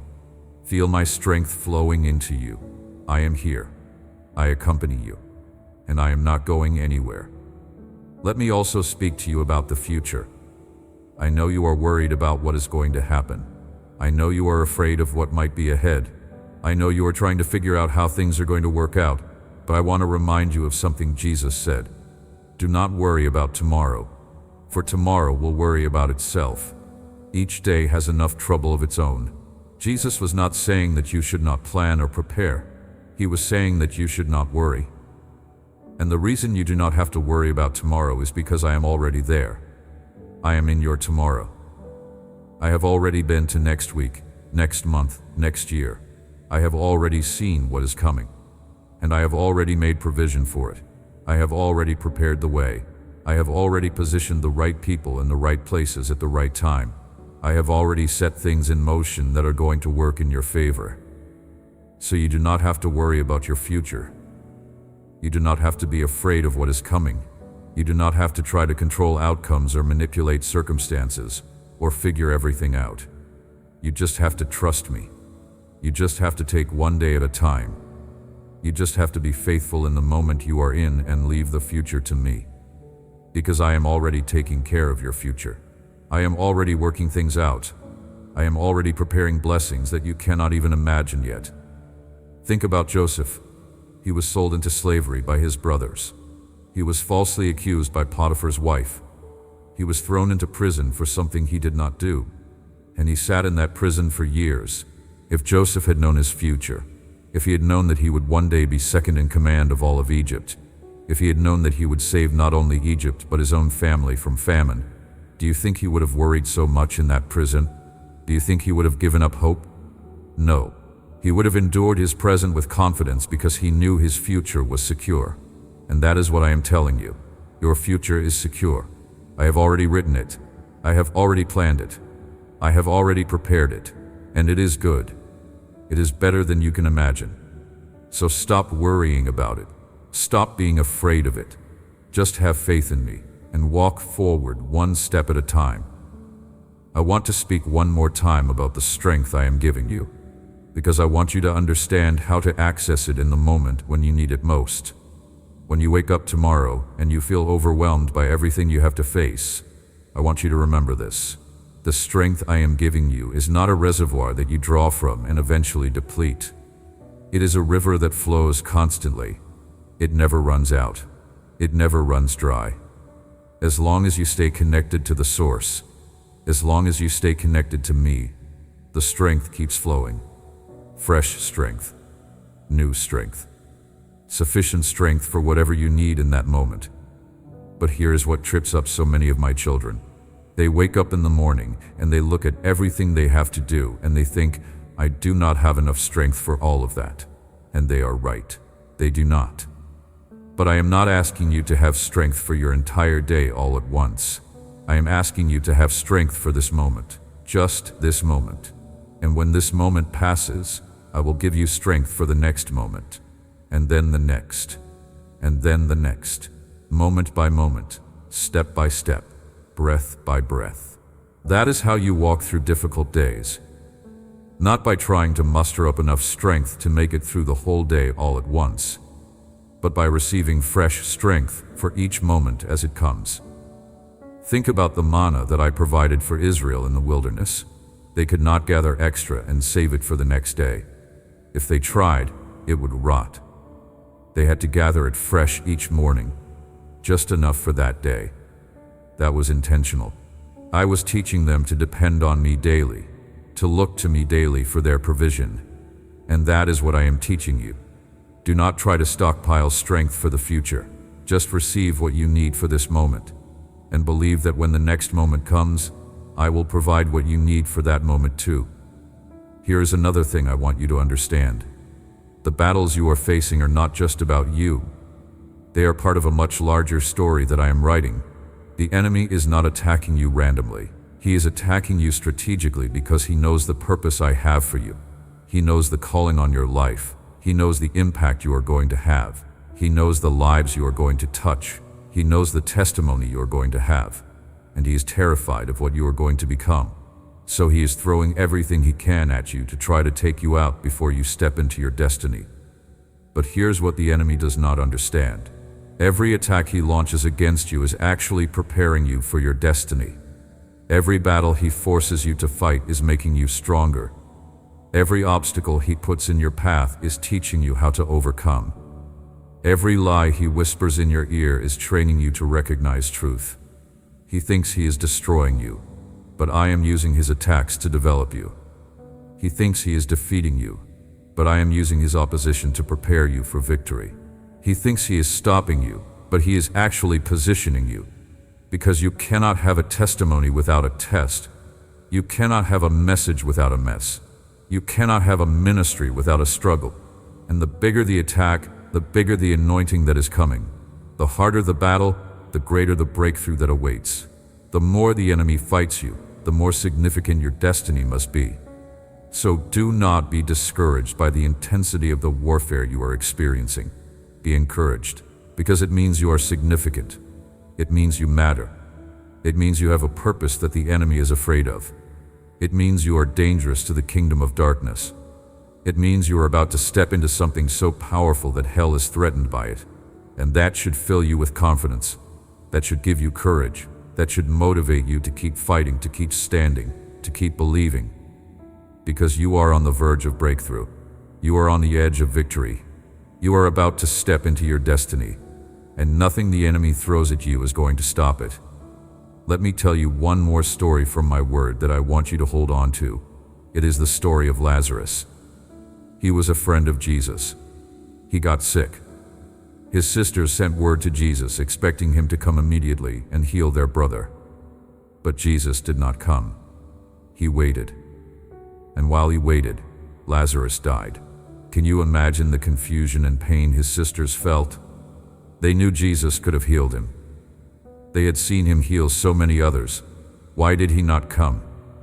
Why did he let their brother die? And when Jesus finally showed up, 4 days after Lazarus had died, Martha said to him, "Lord, if you had been here, my brother would not have died." There was hurt in her voice. There was disappointment. There was confusion. But here is what she did not know. Jesus had a bigger plan. He was not just going to heal Lazarus. He was going to raise him from the dead. He was going to demonstrate his power over death itself. He was going to give them a greater miracle than they had even thought to ask for. But to do that, he had to let Lazarus die. He had to let them go through the pain of losing him. He had to let them experience the disappointment of his seeming delay, because the glory that was about to be revealed required going through death to get to resurrection. And maybe that is where you are right now. Maybe you feel like something has died. Maybe it is a dream. Maybe it is a relationship. Maybe it is hope itself. Maybe you feel like I showed up too late. Maybe you are thinking, God, if you had just come sooner, if you had just answered sooner, if you had just intervened sooner, this would not have died. But what if I let it die because I am about to resurrect it? What if the delay was intentional? What if I had to let you experience the pain of death so that you could experience the glory of resurrection? What if I am about to do something greater than you ever asked for or imagined? What if your greatest miracle is on the other side of your greatest pain? That is what I am telling you. Do not give up just because something looks dead. Do not walk away just because it seems too late. Do not stop believing just because the timeline did not work out the way you expected. I specialize in resurrections. I specialize in bringing life out of death. I specialize in turning tragedies into testimonies. I specialize in making beauty from ashes. And what looks dead to you is about to come back to life in ways that will blow your mind. But you have to believe in me. You have to hold on to hope. You have to hold on just a little longer. Because resurrection is coming. I'm going to give you some very practical instructions now. Things I want you to do as you walk through this season. First, guard your mind. What you think about matters. What you focus on matters. What you allow into your mind matters. If you fill your mind with worry and fear and doubt, that is what will control you. But if you fill your mind with my word, with my promises, with my truth, that is what will empower you. So be intentional about what you think about. When negative thoughts come, and they will come, do not just let them run wild. Capture them, challenge them, replace them with truth. Speak scripture over them. Declare my promises over them. Take control of your thought life, because your thoughts shape your emotions, and your emotions shape your actions, and your actions shape your life. Second, guard your mouth. What you say matters. Words have power. Life and death are in the power of the tongue. If you speak death over your situation, if you speak defeat, if you speak despair, you are agreeing with the enemy, and you are empowering his lies. But if you speak life, if you speak faith, if you speak my promises, you are agreeing with me, and you are empowering my truth. So be careful what you say. Do not just vent and complain and speak negatively about everything. Yes, you can be honest about your struggles. Yes, you can acknowledge your pain. But do not camp there. Do not make that your constant confession. Speak truth, speak faith, speak hope, speak life. because your words are shaping your reality more than you know. Third, guard your heart. Do not let bitterness take root. Do not let resentment grow. Do not let unforgiveness poison your soul. When you have been hurt, and you will be hurt, release it quickly. Forgive quickly. Let it go quickly. Do not hold on to offenses. Do not nurse grudges. Do not replay hurtful conversations over and over in your mind. That is just poisoning yourself. Let it go. Give it to me. Let me deal with the people who hurt you. Rely on me to bring justice and walk free. Your heart is too precious to be filled with toxic emotions. Keep it clean. Keep it pure. Keep it full of my love. Fourth, surround yourself with the right people. You need community. You need support. You need people who will encourage you, pray for you, speak truth to you, stand with you. You cannot do this alone. You are not meant to do this alone. So be intentional about who you allow into your inner circle. Not everyone deserves access to you. Not everyone has earned the right to speak into your life. Some people are toxic. Some people are draining. Some people bring you down instead of building you up. Distance yourself from those people and draw close to people who love you, who believe in you, who will fight for you in prayer, who will remind you of who you are when you forget, who will point you back to me when you are drifting. Those are the people you need in your life right now. Fifth, and this is critical, stay in my word. I cannot emphasize this enough. My word is your lifeline. My word is your anchor. My word is your weapon. My word is your nourishment. You need it daily. Not just when you feel like it. Not just when you have time. Daily. Make it non-negotiable. Even if it is just a few verses. Even if it is just a few minutes. Get my word into your spirit every single day. Because the days you neglect my word are the days you are most vulnerable to the enemy's attacks. The days you skip spending time with me are the days you are most likely to be overwhelmed by your circumstances. So prioritize it, protect it, make it happen, because your spiritual survival depends on it. Now hear my final words to you in this moment. You are going to make it. I know you have wondered if you will. I know you have questioned whether you have what it takes. I know you have been afraid that this is going to break you. But it is not. You are going to make it through this, not because you are so strong, but because I am strong. Not because you are so capable, but because I am capable. Not because you have it all figured out, but because I have it all under control. You are going to make it because my presence is constant, and I never lose, I never fail, I never give up, and I am not giving up on you.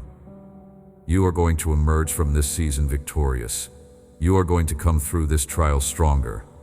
You are going to stand on the other side of this battle with a testimony that will encourage multitudes. You are going to look back on this and see my faithfulness in every moment. You are going to recognize my hand in every circumstance. You are going to understand why I allowed what I allowed, why I waited when I waited, why I did what I did. And you are going to praise me. You are going to worship me. You are going to thank me, because you will finally understand that I was working everything, absolutely everything, for your good.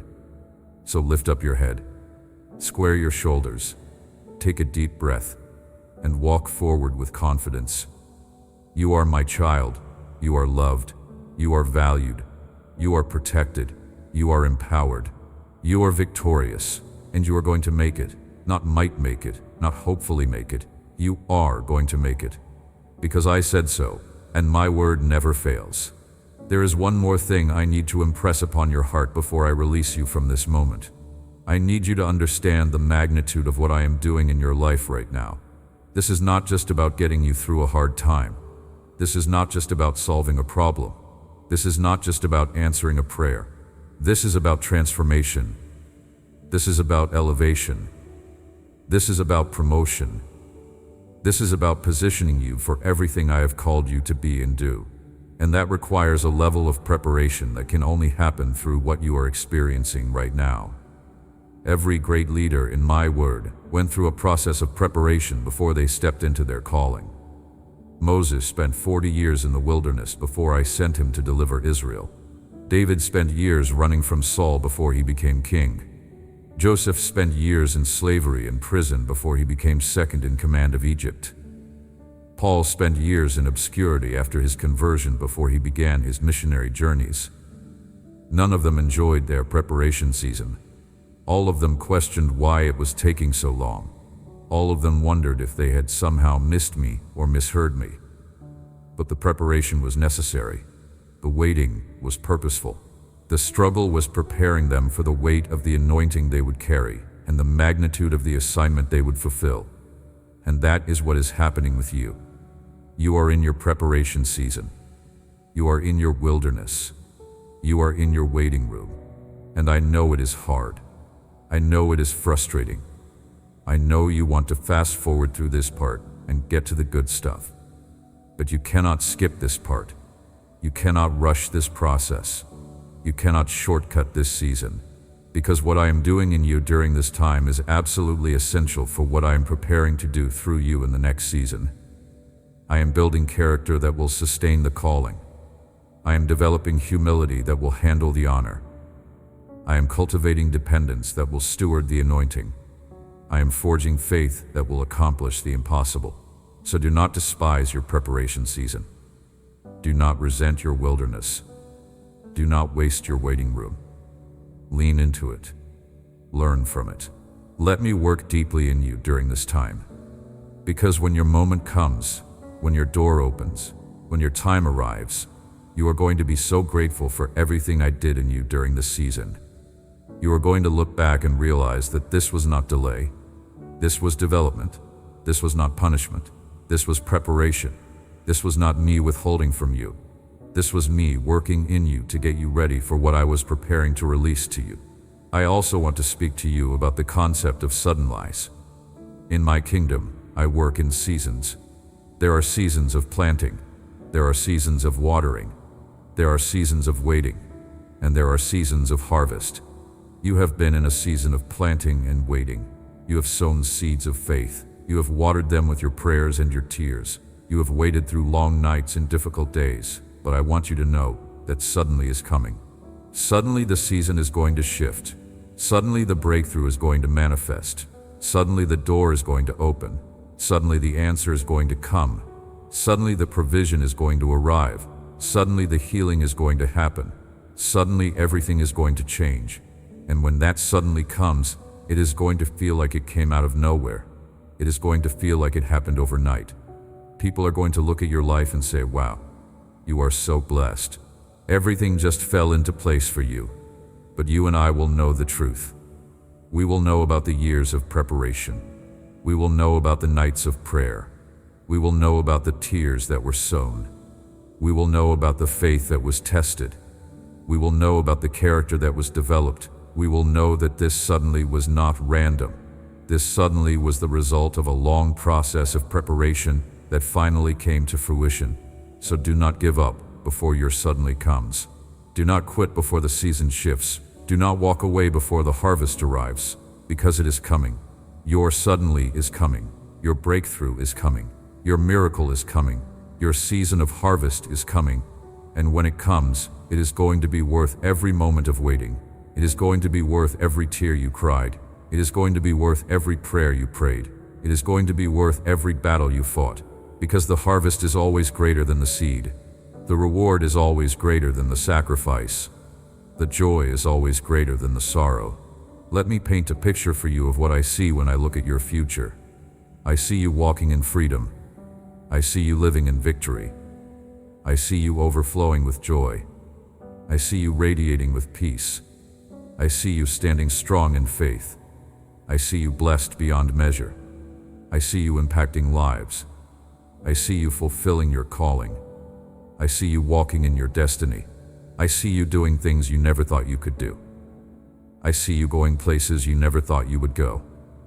I see you becoming someone you never thought you could be. And it is glorious. It is beautiful. It is powerful.